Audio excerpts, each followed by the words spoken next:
आप सभी को Ram Ram and good evening. My name is Ankush and welcome back to my channel. मैं उम्मीद करता हूँ आप सभी मेरे साथ टेंस का ये अलग अलग पार्ट्स को सीख रहे होंगे, बड़ी बारीकी से सीख रहे होंगे, अपने नोट्स भी बना रहे होंगे। और मैं आपको ये जरूर बताना चाहूंगा कि बेटा सिर्फ एक बार देखने से या सिर्फ एक बार सीख लेने से या एक बार लिख लेने से कभी भी कॉन्सेप्ट क्लियर नहीं होता।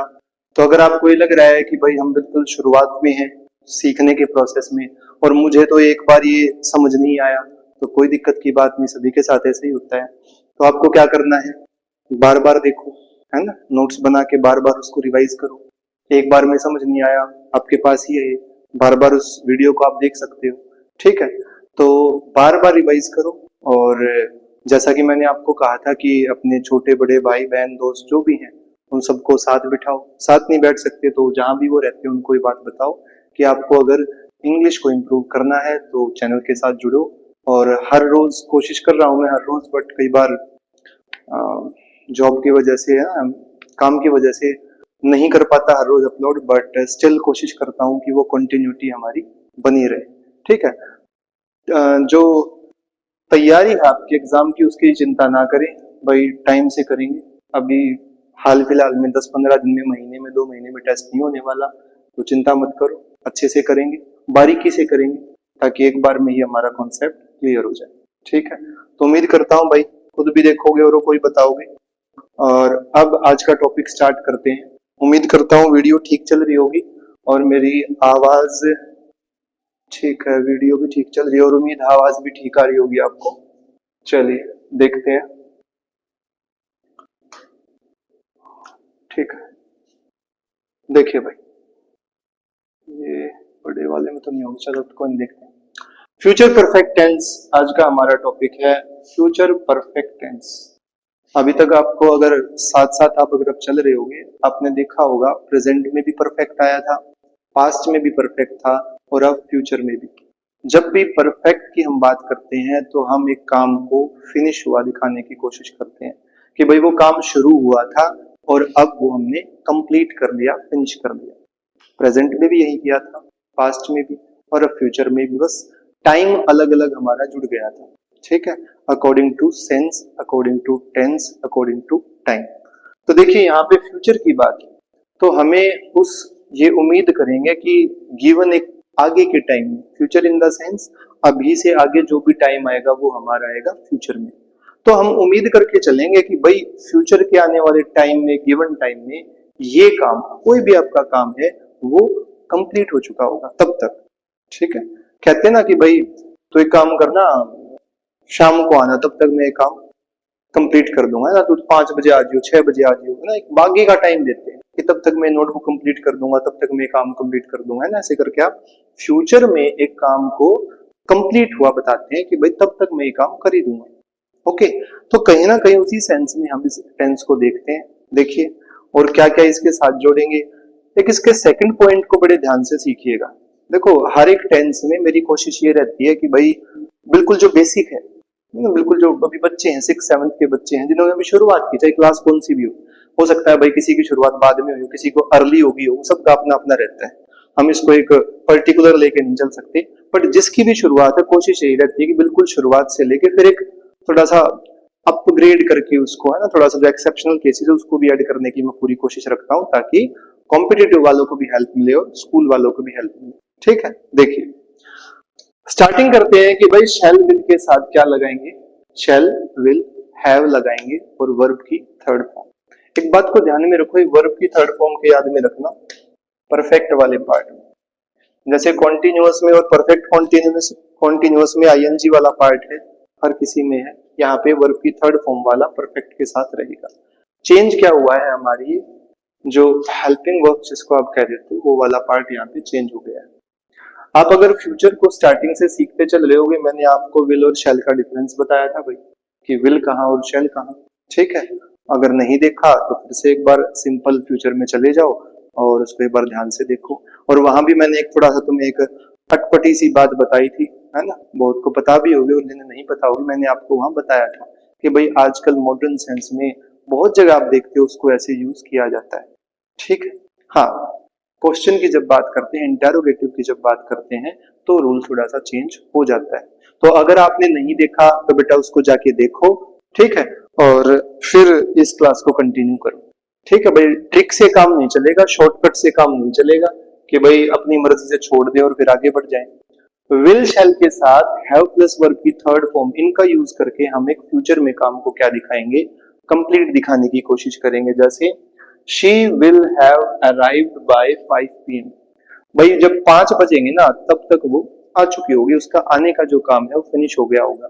शी विल हैव वर्ब की थर्ड फॉर्म, बाय करके हमने एक टाइम जोड़ा और वो टाइम है फ्यूचर का। ओके, अफर्मेटिव सेंटेंस है हमारा। He will not have received the letter by Monday। अब हमने नॉट का यूज कर दिया, कहा यूज कर दिया, ये विल के बाद यहां हमने क्या लगा दिया बेटा, नॉट लगा दिया। क्या लगा दिया,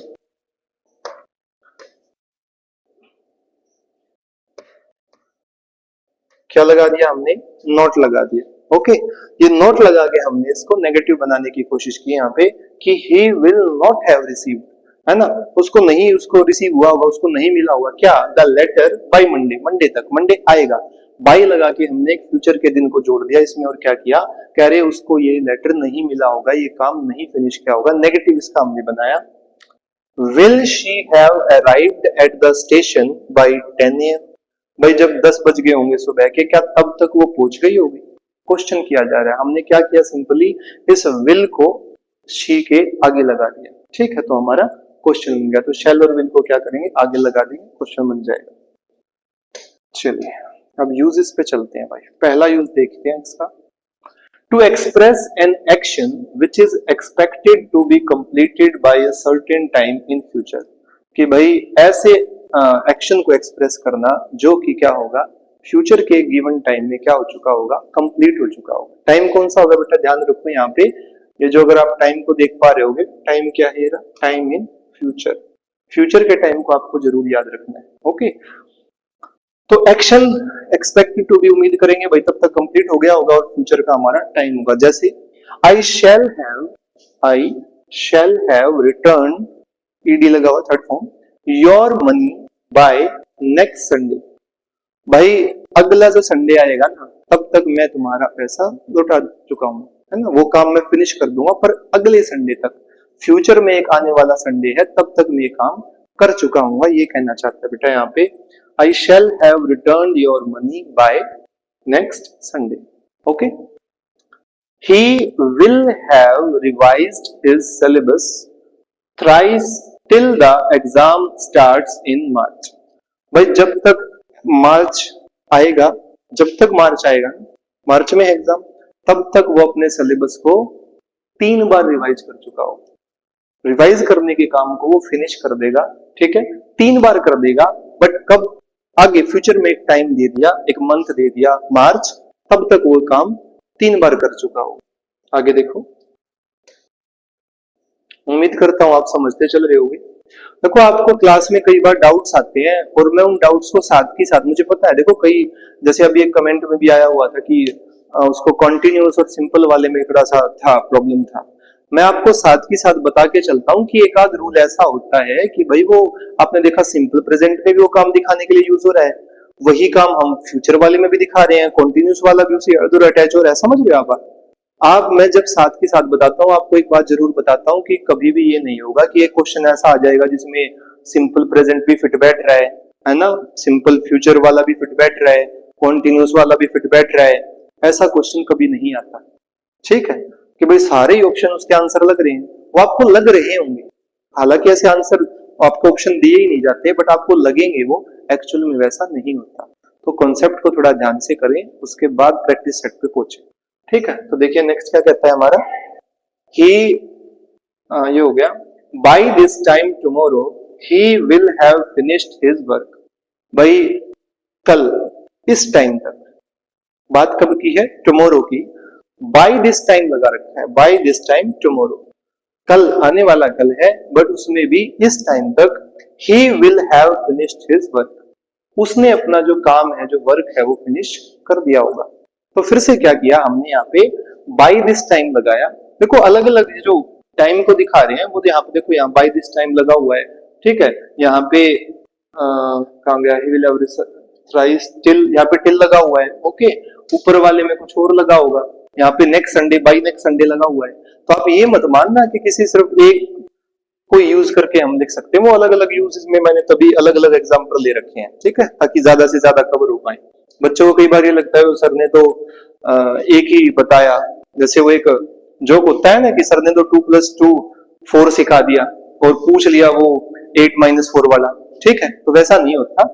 जितनी कोशिश होती है टीचर की यही रहती है कि ज्यादा से ज्यादा आपको सिखाए, ठीक है। By this time tomorrow he will have finished his work, भाई आने वाला जो कल होगा यानी कि टुमारो, उसमें अभी तक, जैसे मैं आज की बात करूं कि भाई कल शाम तक, अभी शाम होगी तो शाम तक ऐसा काम उसने कर लिया होगा, कौन सा, अपना जो वर्क है, जो होमवर्क कह लो, वर्क कोई अदर वर्क कह लो, वो उसने अपना फिनिश कर लिया होगा।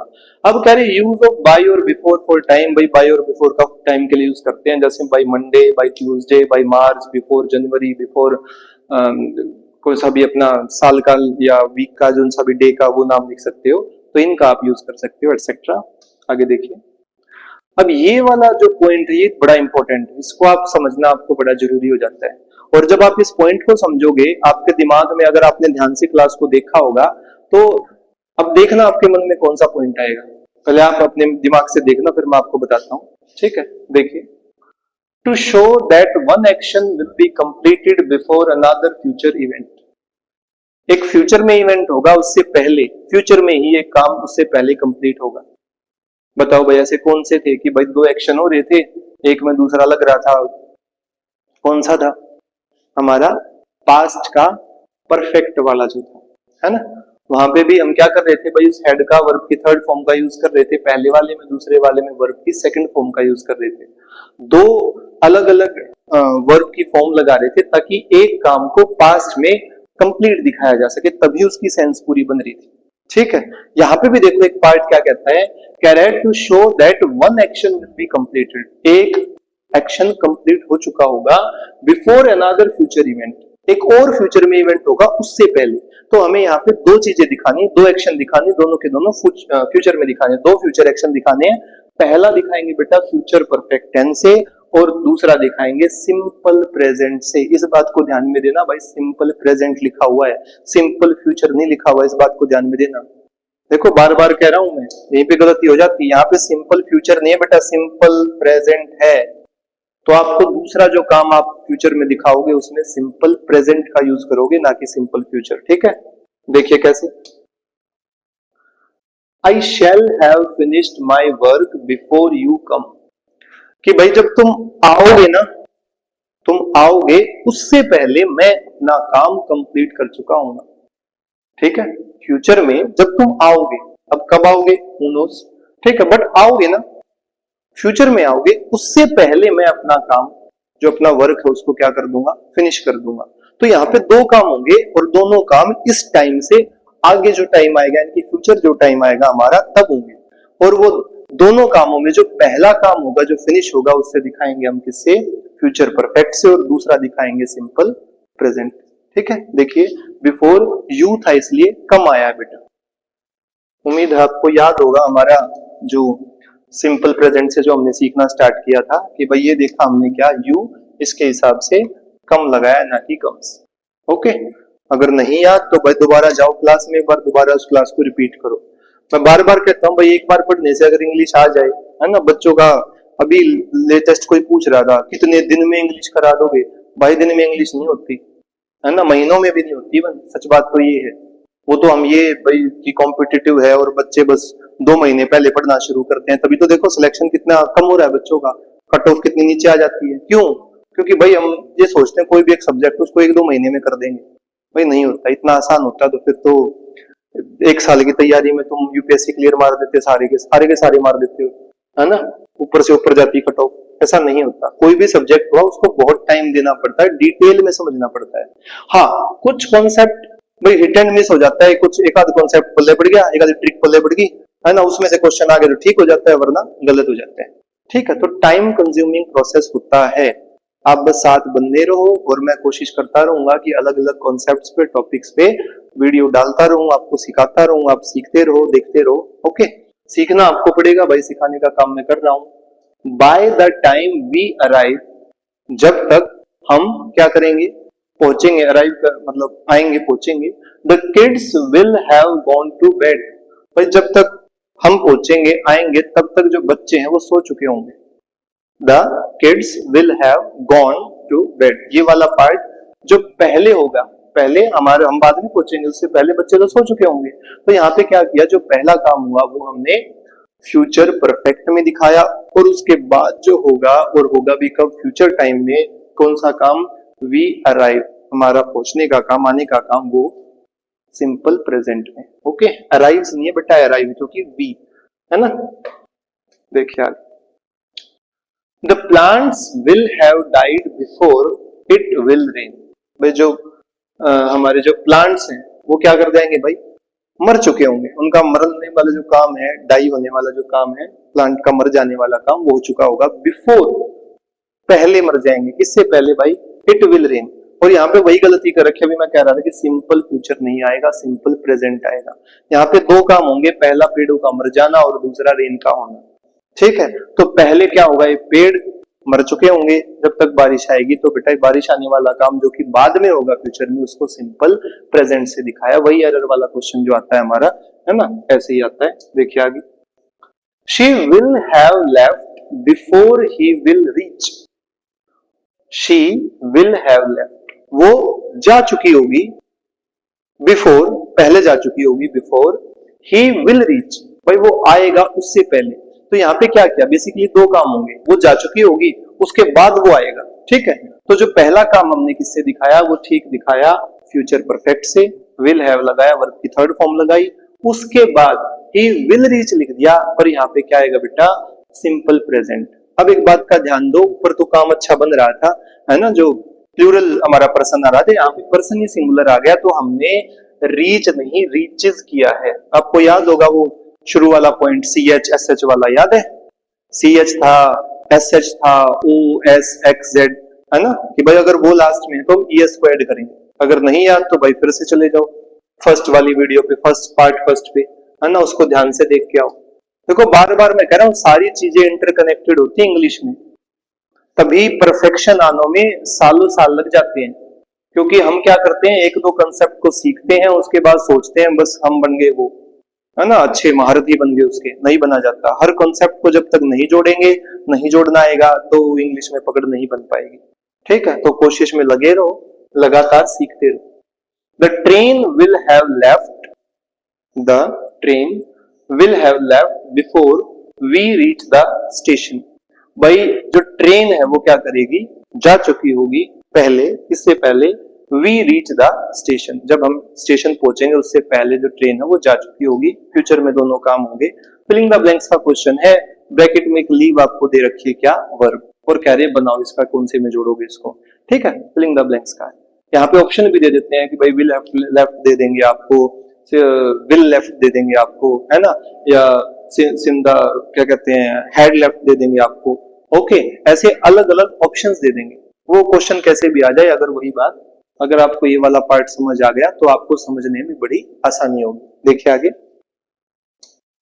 तो भाई ये मेन दो पॉइंट्स हैं, है ना, बिना बात टॉपिक को खींचने की क्या जरूरत है, हमारे मेन यही दो पॉइंट्स हैं। और इसको अगर आपने समझ लिया दोनों पॉइंट्स को, तो आप ये मान के चलो आपने फ्यूचर परफेक्ट को समझ लिया। ठीक है, एक कॉन्सेप्ट आपका समझ में आ गया आपको। देखिए आगे, अब आते हैं भाई हमारे वन वर्ड सब्स्टिट्यूट पे। एक बार देख लेते हैं कहीं ये छोटा ना दिख रहा हो आपको, मेरे हिसाब से ठीक ही दिख रहा है, थोड़ा और बड़ा करके देखें। अब देख लेते हैं, अब ठीक है, अभी भी ठीक है। चलिए देखिए आगे,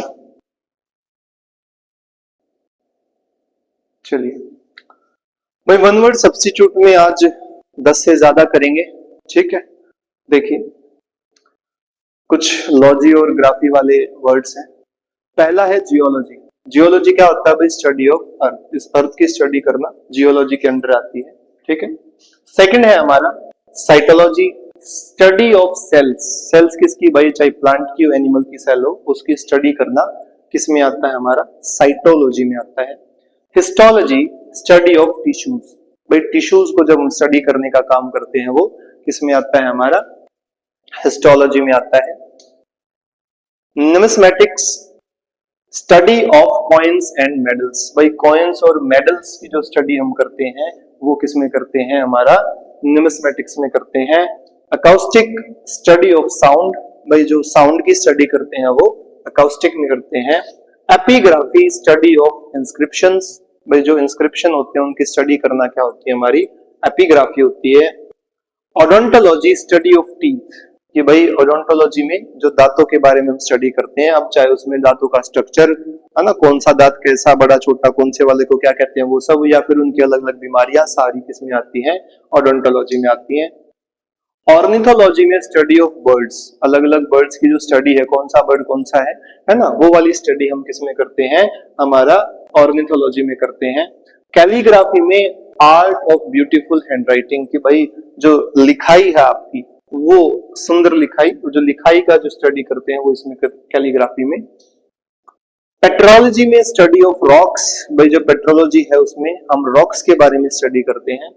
नेक्स्ट है phonetics, study of speech sounds, जहां पे भाई वर्ड को कैसे बोलना है ना, अलग अलग आप देखते होंगे कि भाई अक्सर ये बात होती है, आजकल तो चलो फायदा है, हम गूगल करके उसको, जो ब्रिटिश वाला पार्ट है, अमेरिका वाला नहीं, दोनों अलग अलग होते हैं, इस बात का आप ध्यान रखना। जो ब्रिटिश वाली इंग्लिश का जो फोनेटिक्स है उसको हम सीख सकते हैं कि भाई इस वर्ड को कैसे बोला जा सकता है, ये आजकल थोड़ा सा फायदा है। वैसे कह रहा हूँ अमेरिकन को नहीं, ब्रिटिश वाली को, ठीक है। तो फोनेटिक्स में स्टडी ऑफ स्पीच साउंड्स, किस वर्ड को कैसे बोलना है ना, कैसे कहाँ किस पे स्ट्रेस डालना है, कहाँ पे स्ट्रेस को छोड़ना है, वो सब किसमें आता है, फोनेटिक्स में आता है। Sericulture, rearing of silk worms, silk worms को पालना है ना, उसको बोलते हैं sericulture. Philately, collection and study of stems, भाई स्टेम्स कौन सी, जो अपनी पोस्ट ऑफिस वाली पोस्टेज वाली स्टेम्स होती है, उनकी जो स्टडी है, उनका जो कलेक्शन है उसको हम फिलेटली में बोलते हैं। टेलीपैथी में बेटा कम्युनिकेशन बिटवीन माइंड्स, टेलीपैथी में क्या करते हैं, दो दिमाग के बीच की जो कम्युनिकेशन है वहां पे आपको बोलना नहीं होता, तभी देखो माइंड लिखा हुआ है।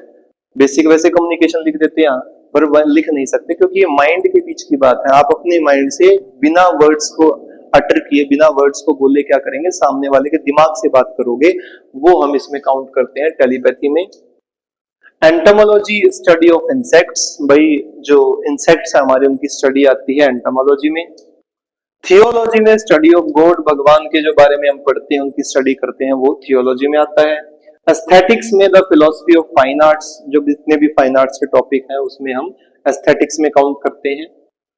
Chromatics, the art of making fireworks, भाई जितने पटाखे वगैरह फायरवर्क्स जो हैं वो किस में आते हैं, हमारे क्रोमेटिक्स में आते हैं।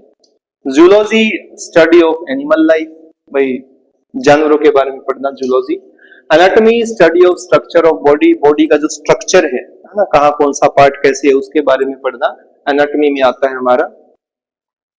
डेमोग्राफी, स्टडी ऑफ पॉपुलेशन, भाई कितनी जनसंख्या कहाँ है, कैसे है, किस आधार पर है, कैसे घट बढ़ रही है, वो सारा पॉपुलेशन के बारे में जितनी भी स्टडी है जगह की, वो डेमोग्राफी के अंदर आती है हमारी।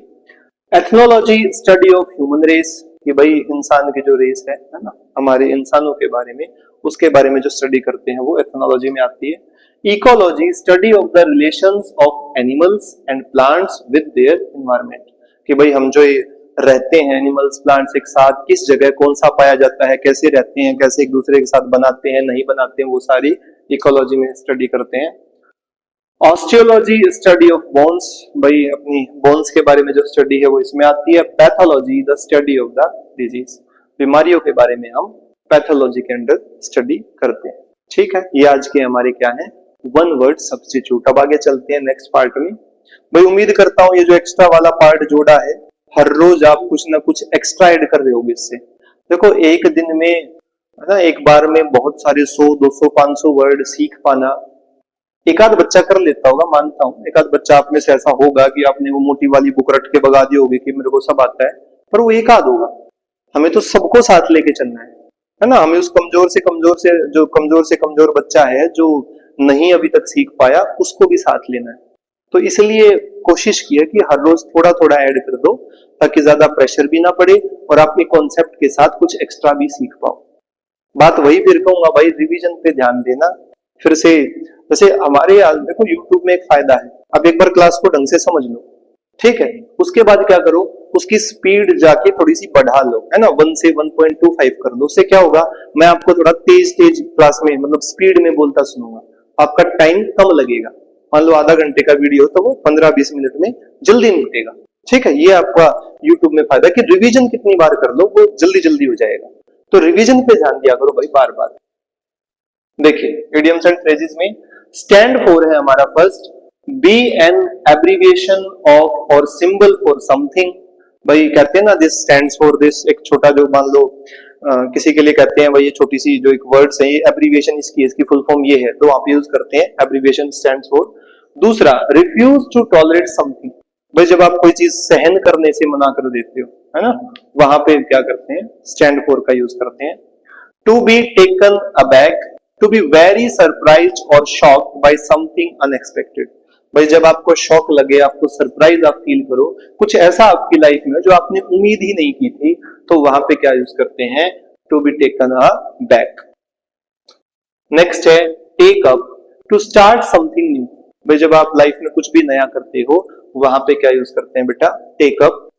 To bite the dust, to be defeated, to die और टू फेल, भाई ये बाइट द डस्ट वाला कोई जब हार जाता है ना, उसके लिए यूज करते हैं, कोई मर जाता है उसके लिए, या कोई फेल हो जाता है किसी काम में उसके लिए भी यूज करते हैं टू बाइट द डस्ट।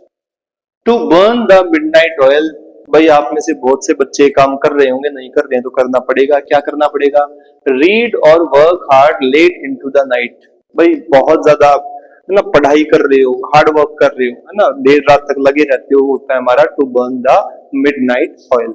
आगे देखिए प्रीपोजिशनल फ्रेजेस है हमारी next, under the impression that, भाई ये क्या कह रही है, under the impression that, believing mistakenly or on the basis of little evidence that something is the case, भाई आपने कुछ चीज देखी, आपके पास बहुत हल्का सा एविडेंस और आपने उस बात पे विश्वास कर लिया, ये तो ऐसा होगा, है ना, कई बार होता है ना, हमने कुछ देखा, बात कुछ और थी, हमें कुछ और ही लगी, है ना, और हम अपने उस छोटे से देखी हुई बात पे या ऐसी सुनी हुई बात पे हल्के से एविडेंस पे किसी बात को सच मान बैठते हैं, वहां पे यूज करते हैं अंडर द इंप्रेशन दैट, है ना, कि भाई कोई उस बात के इंप्रेशन में, उस छोटे से सबूत के इंप्रेशन में ऐसा हमारे बारे में सोच रहा है, उस किसी और के बारे में सोच रहा है, वहां पे होता है in the limelight, to be the centre of public attention and recognition, कि भाई जब आप बहुत सारी भीड़, एक जनता के जब बीच में सेंटर ऑफ अटेंशन बन जाते हो, वहां पे हम यूज करते हैं इन द लाइमलाइट में आ जाना, है ना, लाइमलाइट का मतलब आप लोग आपको जान रहे हैं, आप सेंटर ऑफ अट्रैक्शन है ना, वो वाला इन द लाइमलाइट। नेक्स्ट है in the long run, after a long time in the end, कि भाई लंबे समय के लिए जब हम बात करते हैं उस वहां क्या यूज करते हैं, इन द लॉन्ग रन, या फिर एट द एंड की जब हम बात करते हैं तो भी in the long run.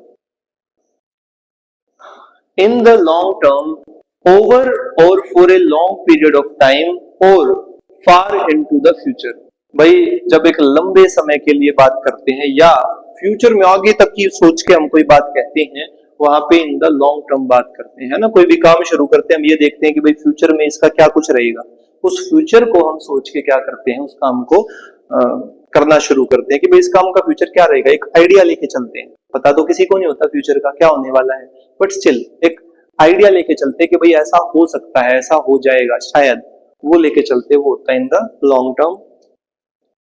In the minority, a group of people or things that form less than half of a large group, कि भाई कोई भी लोग हैं, कोई भी ग्रुप है ना, वहां पे जो एक पर्टिकुलर ग्रुप है वो पूरी क्राउड का आधे से भी कम हिस्सा है, तो हम उसको माइनॉरिटी में बोलेंगे इन द माइनॉरिटी, कि भाई उनकी संख्या है वो बहुत कम है, आधे से भी कम में है, तो उसको हम माइनॉरिटी में काउंट करते हैं। ठीक है, यही थी शायद क्लास आपकी, इतनी ही थी, तो भाई उम्मीद है आप साथ के साथ पढ़ते चल रहे होंगे, और बार बार कह रहा हूं भाई रिवीजन पे ध्यान दो, कॉन्सेप्ट को बार बार करो, है ना। बाकी